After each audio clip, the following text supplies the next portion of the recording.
No, I did not actually do this yesterday. Wanted to actually let it marinate. Plus, also, it was a long, lazy weekend. Decided to actually kind of stay on the couch a little bit, get a few other things done, and more on those here a little bit later on.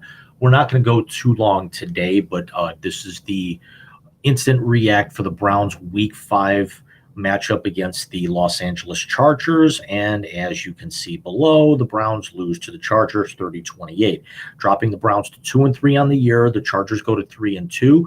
Browns will actually be back at First Energy Stadium next week to host the New England Patriots. We don't know what the situation is with Matt Jones. And then the Chargers will be hosting the reeling Denver Broncos on Monday, after it also came out that Russell Westbrook is now playing with a partially torn labrum or something of that nature. It's along the lines of the Baker Mayfield injury. So now they get to know what we as Browns fans went through last year. Let's kind of get into this. Browns jumped out to a 14-3 lead after the first quarter, gave up a field goal right at the end of the quarter, dominated the quarter early. Nick Chubb breaking off a big 41-yard run for a touchdown. And then Jacoby Brissett hit Amari Cooper for another touchdown on a beautifully run route. If you're concerned that Cooper's not a number one, he absolutely is. But as we've also discussed, how thin the Browns receiving core are, they are one Amari Cooper injury away from being a 4-win football team. I don't care how many games are on the schedule or where you are in the schedule. Cooper basically, I think they might still be picking up the jock, the shoes, whatever piece of equipment you want to think of the defensive back that he absolutely scorched on that route, and then caught it right on the boundary with a perfect toe tap. And then the Browns went. The Browns. Los Angeles proceeded to rattle off 14 more points. Browns got a touchdown, and then it was actually now with the Chargers actually taking the lead at one point with that second touchdown. It is the fourth time this season already in 5 games the Browns have blown a lead of at least 10 points in a game. They are 1-3 in those games. They did win the opener against Carolina, and yet it still feels weird saying the Browns won an opener, where they surrendered 17 points in the third quarter and still hung on to win by the skin of their teeth, thanks to a Cade York walk-off field goal from 58 yards.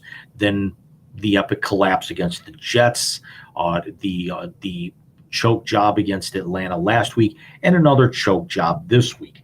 Brissett, 21 of 34, 230 yards, a touchdown, and then that key interception very late in the game, with the Browns driving to possibly have another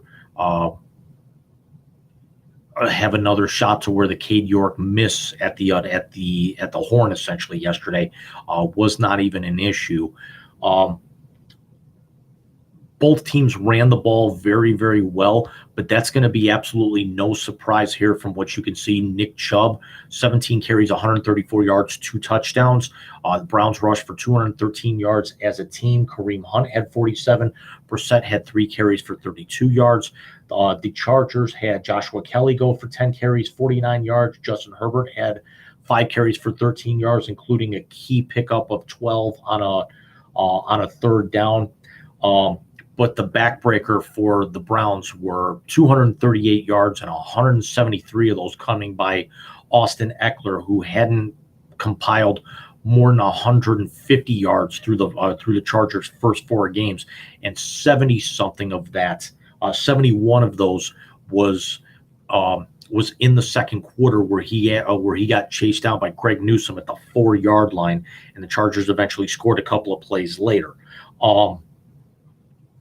The Browns, this is actually now showing even more porous, how porous the defense is, giving up 200 and some yards to the Falcons last week, especially to a couple of backups, was bad.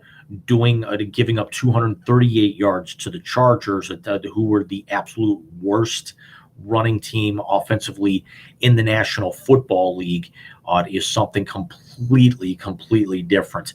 If you're a team who's struggling in an offensive category, line up and fatten up on the Browns defense right now, because they absolutely blow. Joe Woods is dead man walking. We all know it. This franchise, this current regime does not fire coaches like this. When Andrew Berry took over, this is still his regime. They don't fire coordinators in the middle of years. They might fire a coach in the middle of the year. We all saw that Matt Rule got axed earlier today in Carolina after starting out 1-4.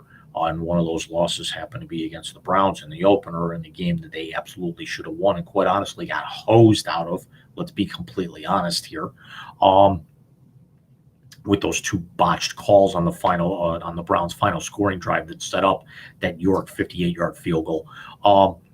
But Stefanski, we could talk about his play calling until we're blue in the face. We could talk about all the times he's left points on the off the board by going for it on fourth down instead of actually taking the field goal and putting the trust in his kickers. The fact remains is that the Browns have no trouble moving the football, especially on the ground. They've shown to be competent enough through the air. The problem right now is their defense, and it all falls on Joe Woods. People have always said, if you fire somebody in the middle of the season, whether it's a coordinator, a head coach, anybody, who are you going to get to replace him? They lucked out when they fired Hugh Jackson, Mr. 1-31, in the middle of a year, relatively early on in that season, and then found a pot of gold by having Greg Williams and Freddie Kitchens get the Browns basically on the cusp of the playoffs. And then everyone thought that Stefanski was the Browns coach that they had been hoping for since they came back in '99. When he got to the playoffs in 2020 in the COVID affected year, and even Mike Prefer as special teams coordinator, dialing up that game plan to be able to get that dominating win over the Squealers in their home. But the problem is right now the Browns special teams is atrocious. They've gone through 3, 4, maybe even 5 punt and or kick returners already this year, trying to find somebody who sticks. Guy might have a halfway decent return and then muffs 3 of the next 4 punts. Thankfully, the Browns have not turned the ball over very much with those. They've turned the ball over in other places, though, and 3 of those right now are back-breaking interceptions at the end of games by Brissett, trying to force the ball into windows that it's just not going to fit. Mike Williams, receiver for the Chargers, absolutely feasted on the Browns' defensive backfield yesterday. Williams had 10 catches for 134 yards, did not catch a touchdown, actually had one that later got overturned late in the game and was called out of bounds.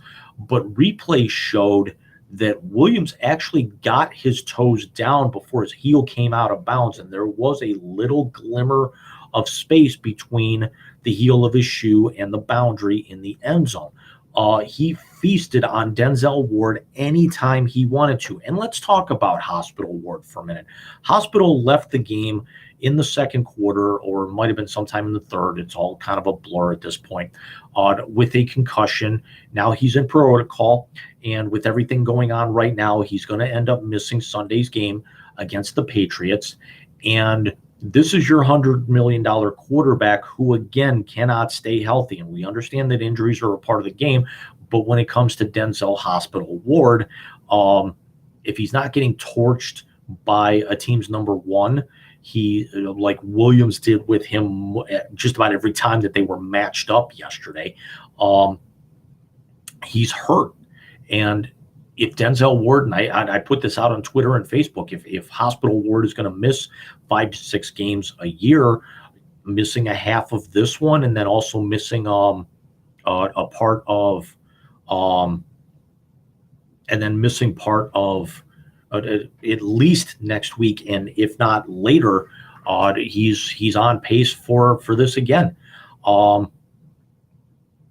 we've got a joke in on the entire defensive side. They go out and they make a trade with the Falcons for a linebacker, giving up a late round pick after the game. Andrew Berry apparently had seen enough. The problem is the guy that they traded for, Deion Harris, I want to say his name is. He was a Pro Bowler in 2017 with the Falcons, but he's coming off of shoulder surgery and won't play at least for another couple of weeks. And you're trying to actually fill the void after Anthony Walker went down for the entire season. And Chad, thank you for the comment. But the key is right now you got to be able to find healthy bodies. Clowney was again out. Miles was a ghost yesterday. Miles only had a couple of pressures. Did not get to Herbert at all. And really only had his name called when he ran off the sideline and then immediately crumpled to the ground, bent over in I want to say it was the late third quarter, early fourth quarter. But the Browns have no identity on defense. So actually, I take that back. They do have an identity on defense. It's absolute trash right now. The other thing that came out of yesterday's game was just how bad the teams were on third and fourth down. Let's throw that graphic up there. The Browns were 4 of 10 on third down, 0 of 2 on fourth down. Chargers were 3 of 10 on third down, and then that one controversial call late in the game decided to throw for it on 4th and 2 that would have essentially run the clock out for them had they converted.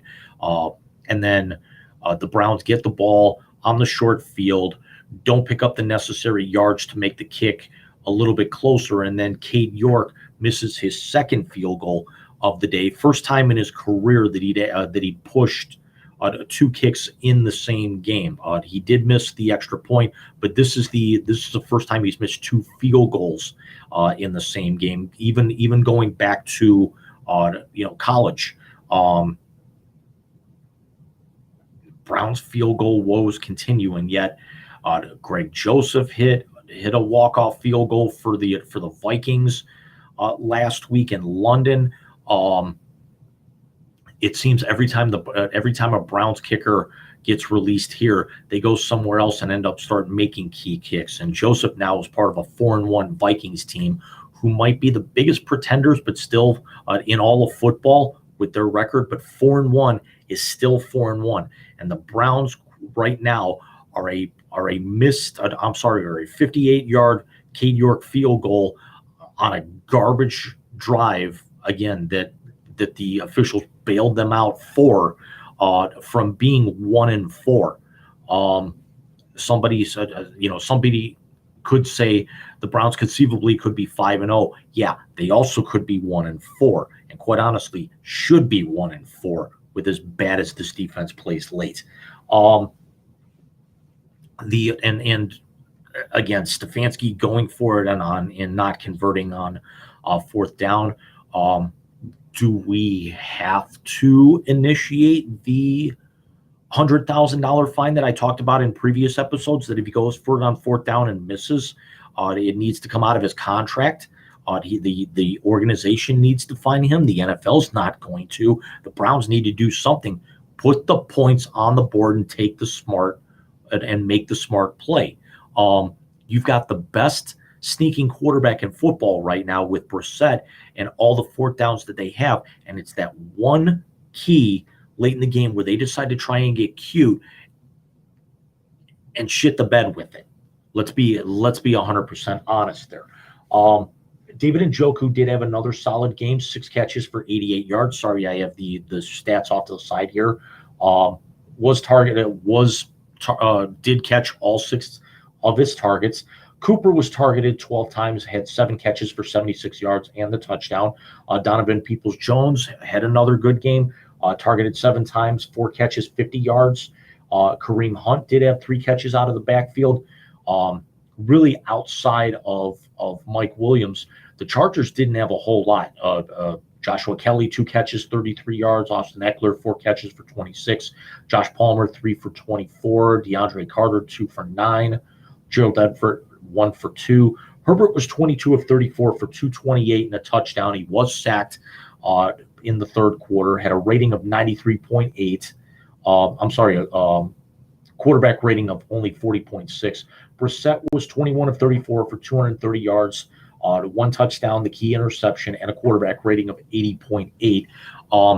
You want Brissett to manage the game all the way up until Pudding Pops arrives here in the first part of December, and I know some people are like, all excited because now he's allowed in the building today. Hooray! Shouldn't have been a friggin' issue in the first place.